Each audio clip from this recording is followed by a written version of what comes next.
What's going on, you guys? I'm, as always, Mr. Grimreaper 2, alongside my partner in crime, the one and only Dark Knight 987. And before we start, I wanna first address something real quick. I don't know if my channel update will be out before I even post this one. Before I post these two reviews that we're about to do. We had to come back again and review these reviews that we're about to review here in a minute. We had to come back again and review these fucking videos again because my fucking videos got fucking boned. Two out of the 5 got boned. The review that we're about to do just right now, and our next review that we're gonna do here in a little bit. They both got boned. So that's why I'm having to redo these reviews again, because both of my reviews got screwed around. Yeah. And shit like that. So yeah, that's why basically we're doing these again. So I just want to let you guys know what was going on with that situation and shit like that. So we are going to continue what we started on Wednesday with our 2 other Hangover reviews. Starting first with The Hangover Part 2. This is the sequel to the very first Hangover film. And yeah, if you guys have not seen this movie, as I said in the other review for Hangover Part 1, pick this up on a triple pack Blu-ray. Pick up all 3 actually, if you can. Yeah. Even if it's on a triple pack, I don't give a fuck. Just pick it up. Watch all 3. Because we're gonna go into spoilers. There's gonna be a whole lot of spoilers for this. Because we're gonna go through the plot, and not only that, we're gonna discuss it and stuff like that. So, with that in mind, this is our review for The Hangover Part 2. This film was directed by Todd Phillips. This film was also co-produced by Dan Goldberg and Todd Phillips himself. This film was also written by Todd Phillips, co-written by Todd Phillips, Scott Armstrong and Craig Mazin. The characters for this is based on characters by John Lucas and Scott Moore. This film brings back Bradley Cooper, Ed Helms, Zach Galifianakis, Ken Jeong, Jeffrey Tambor, Justin Bartha, and also making his debut in this movie is the one and only Paul Giamatti, along with other people who were in this movie.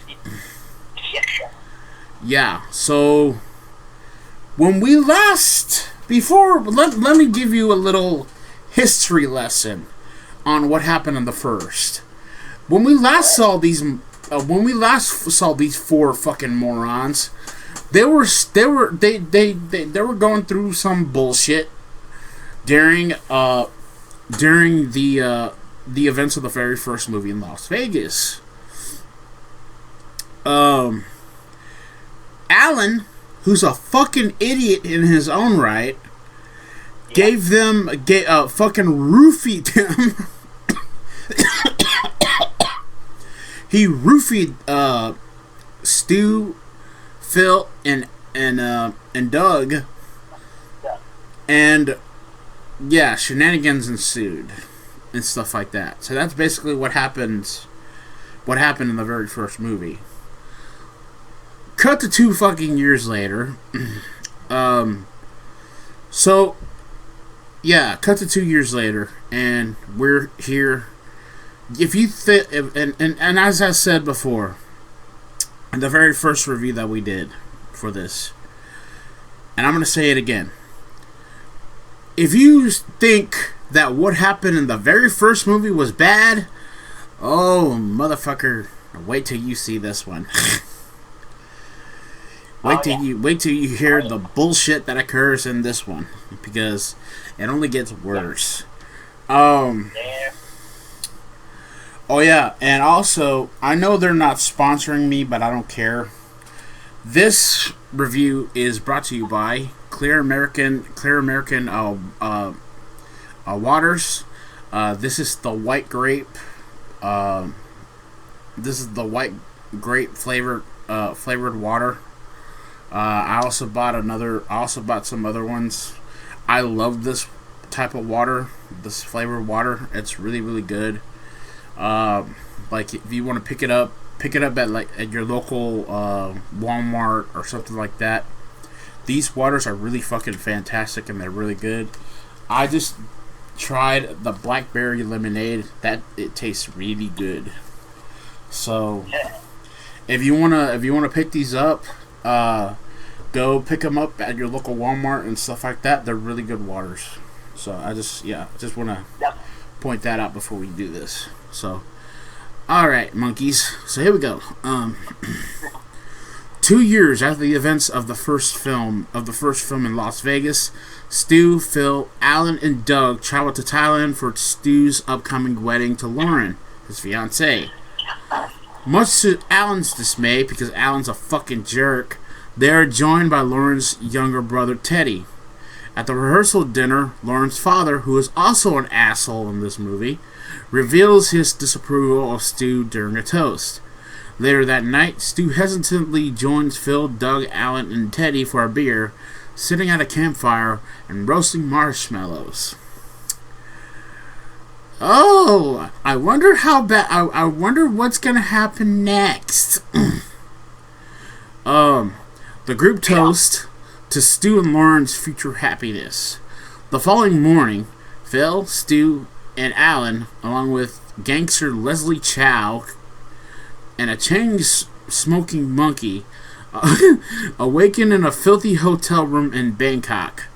Stu has a face tattoo, a replica of Mike Tyson's, and Alan's head is completely shaved. They cannot find Teddy and discover only his severed finger. Chow begins to relay the events of the prior night, but he collapses after snorting a line of cocaine. The trio concludes that Chow died of a cocaine overdose because he's a fucking moron. Panicked, the trio disposes to Chow's body in the hotel's icebox. Wow.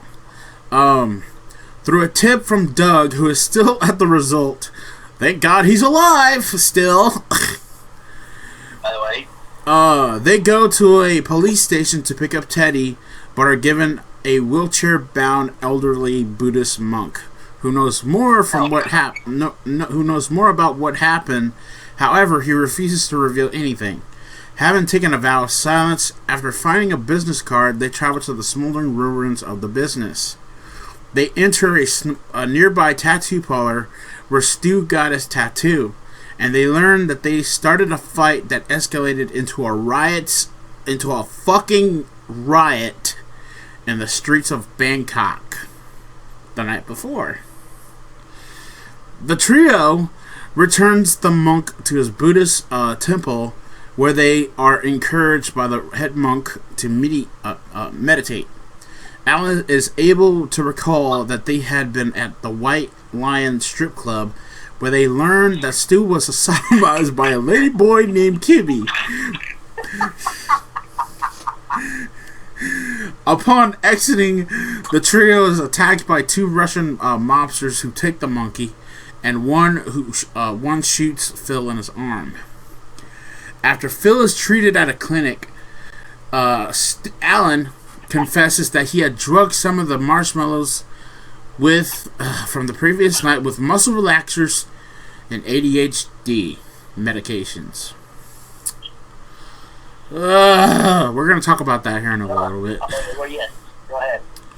In order to sedate Teddy, As he feared, the others were going to replace him with Teddy.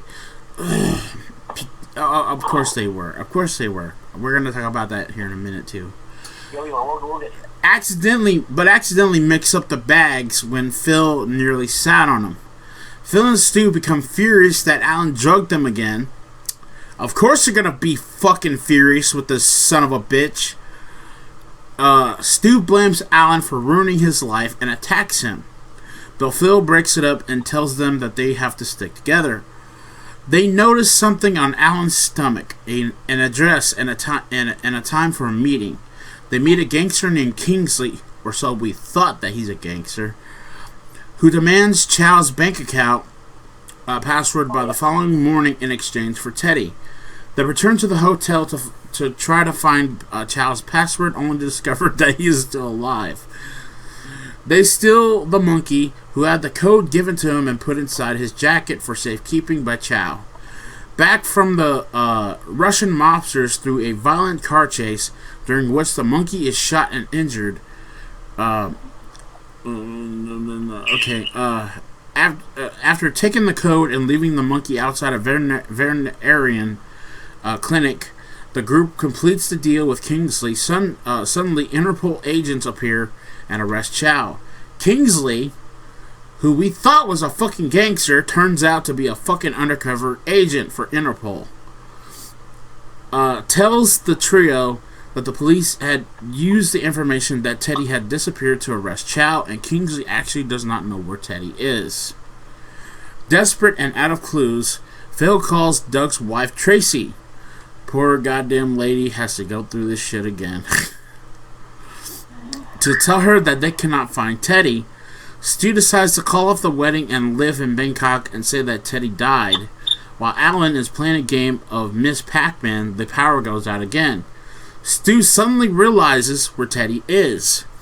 The trio rushes back to the hotel to find Teddy, who is in the elevator unharmed, albeit still missing a finger. Teddy had woken up earlier than the others to get more ice for a severed finger after the first bucket of ice had melted, but became trapped after the power went out. The four used Chow's speedboat, the Perfect Life, the keys for which were in Teddy's pocket, to travel back to the wedding reception. Arriving on land, just as Lauren's father is about to cancel the wedding, Stu makes a defiant speech where he rejects being boring and instead states that he is in fact quite wild. Impressed, Lauren's father gives the couple his blessing after they exchange their vows. Alan presents Stu with a special gift at the post-reception dance, a musical guest performance by Mike Tyson himself. Teddy later discovers that he had taken many pictures during the night on his cell phone. The group, along with Tyson, agrees to look at the picture together once, some of which revealed Teddy lost his finger playing the knife game before erasing the evidence of their exploits once again. Thus ending part 2 of The Hangover. Yes. Let's talk about Alan, shall we? Let's get into a discussion about this psychotic son of a bitch. This stupid dumb son of a bitch has not only done this once, not twice, but 3 times to these poor dudes. He has drugged them. He has drugged them 3 different fucking times. In the 3rd movie, he drugged them again.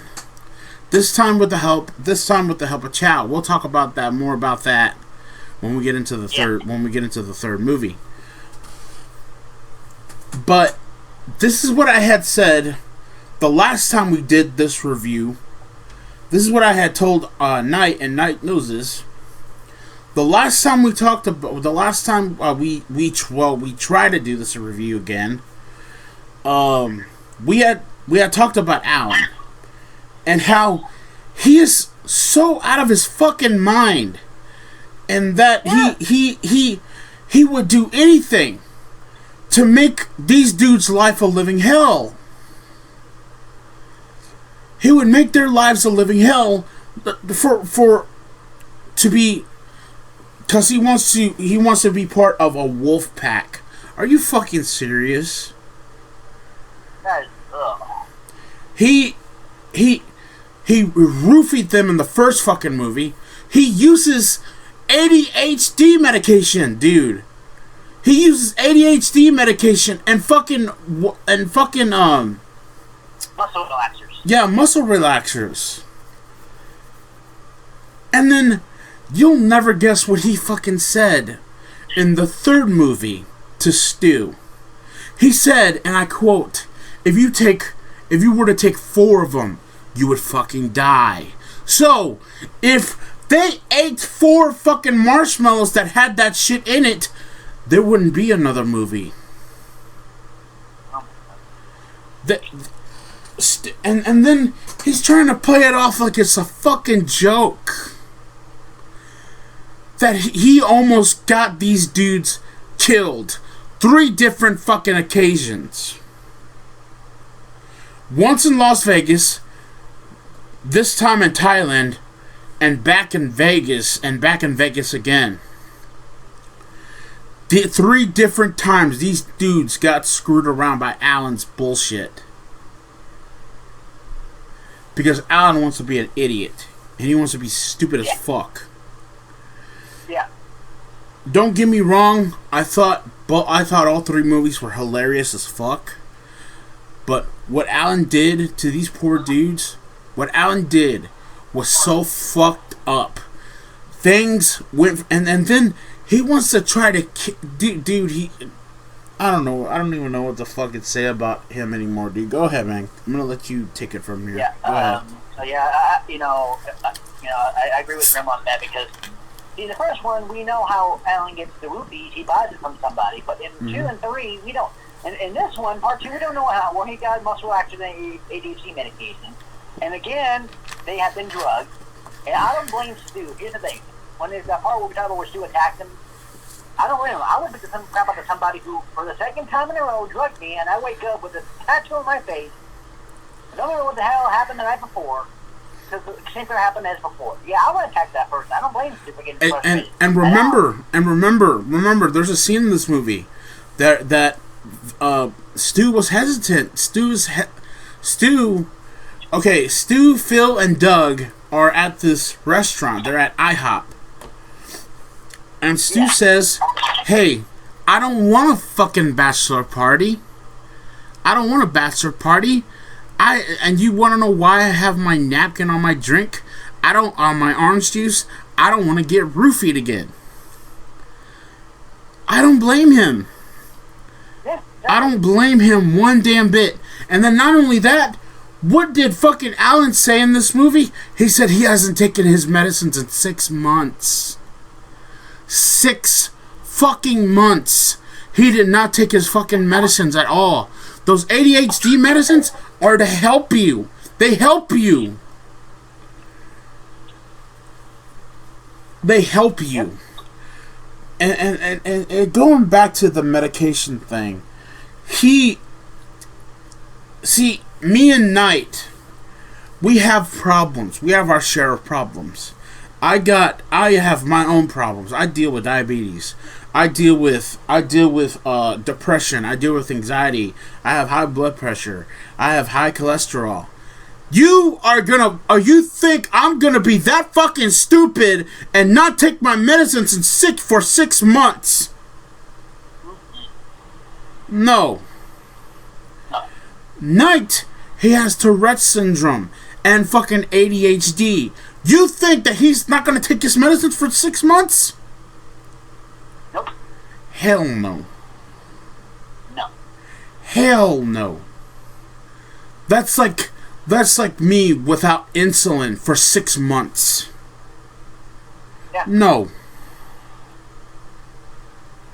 That is not right, and that is wrong. That is fucking wrong. This dude. And then he's trying to tell them When they first wake up, he's trying to tell them he had nothing to do with it. Now later on in the movie, he says, right. Now later on in the movie, he says, I put ADHD medication and muscle relaxers in the fucking marshmallows. And they're pissed. Of course they're fucking pissed. Because Alan did this shit again.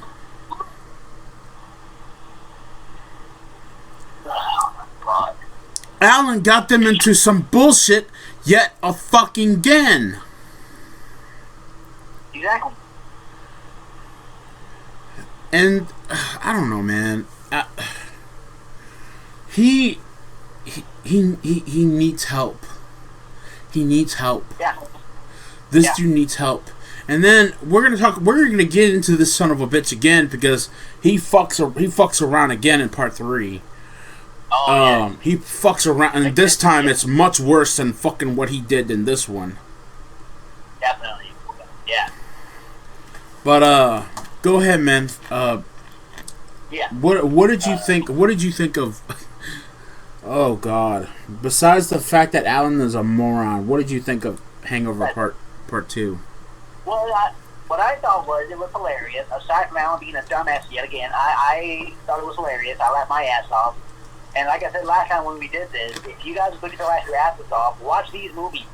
You know, aside from Alan being once again messing shit up again into some shit that Oh yeah. It's funny. It was a good movie, and like Grim said, we see Paul Giamatti show up in this one, and of course Paul Giamatti, great actor. He's been in other movies. Of course, you've seen him before. Those of you may know he was also with Jim Carrey in Man on the Moon. He played the real life enemy's best friend Bob's Buddha in that film. Great actor, and he played. And of course, well, that kind of got me too. Was I thought he was actually a gangster, but in real life he was actually, he was. Turns out he was an Interpol agent. Yeah, he was an Interpol agent working for Interpol to try to get at Chow. So yeah. Yeah, that's what I meant. You thought he was a gangster, but in reality he was kind of something to say. And so anyway, but other than that, this is a hilarious movie. They get into the funny stuff, and but of course, yeah. Well, the part 3 gets more crazy. We'll talk about that. But again, hilarious, funny, and yeah, if you guys haven't seen it, pick it up. Like we said, there's a triple copy of the Blu-ray or whatever the set. Grab it. Watch all 3. If you haven't seen this, or go online, watch it somewhere. All 3 must be. Sorry, man. All 3 have to be streaming somewhere, or if you want to go, if you want to go to like a website or something like that, F Movies has all 3. So yes. Go ahead, man. So anyway, yeah, pick it up for yourself. If you want a good laugh, want to laugh your ass off, this movie, of course, movies are way to go. So yeah. Yeah. So I think me and Knight agree. We give this movie a 10 out of 10 as well, like we gave the first movie. This shit was hilarious. This shit was funny as fuck. But Alan again decides to fuck these dudes over. Yes. And as we talked about before, you think this is bad? Wait till part 3. It gets much worse. But